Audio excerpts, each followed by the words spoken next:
Morshi police station अंतर्गत येत असलेल्या अंबाडा नजीक पिंपरी येथील शेतमजूर काही दिवसापूर्वी मजुरी करण्याकरिता नांदगाव खंडेश्वर येथे गेला होता। कोरोना महामारीच्या पार्श्वभूमीवर राज्य सरकारने सर्वत्र लॉकडाऊन घोषित केल्याने गेल्या अनेक दिवसापासून ज्ञानेश्वर काशीनाथ अंगारे वय वर्ष 32 नांदगाव खंडेश्वर येथे अडकून पडला होता। लॉकडाऊनच्या चौथ्या टप्प्यात विविध ठिकाणी अडकून पडलेले मजूर प्रशासनाच्या वतीने स्वगृही पाठविण्यात आले होते। कोरोनाचा प्रसार होऊ नये म्हणून प्रशासनाच्या वतीने संबंधित मजुराची आरोग्य तपासणी करून होम क्वारंटाईन शिक्का मारून राहत असलेल्या गावी पाठविण्यात आले होते। ज्ञानेश्वर अंगारे यांना पिंपरी येथे जिल्हा परिषदेच्या शाळेत विलगीकरणासाठी ठेवण्यात आले होते।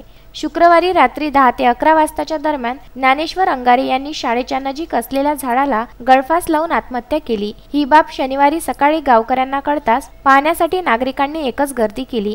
मृतक ज्ञानेश्वरचा पोलिसांनी घटनास्थळी पंचनामा करून शवविच्छेदनासाठी मोर्शी येथील उपजिल्हा रुग्णालयात पाठविण्यात आले आहे। अधिक तपास मोर्शी पोलीस करीत आहे। संजय गारपवार, विदर्भ न्यूज, मोर्शी।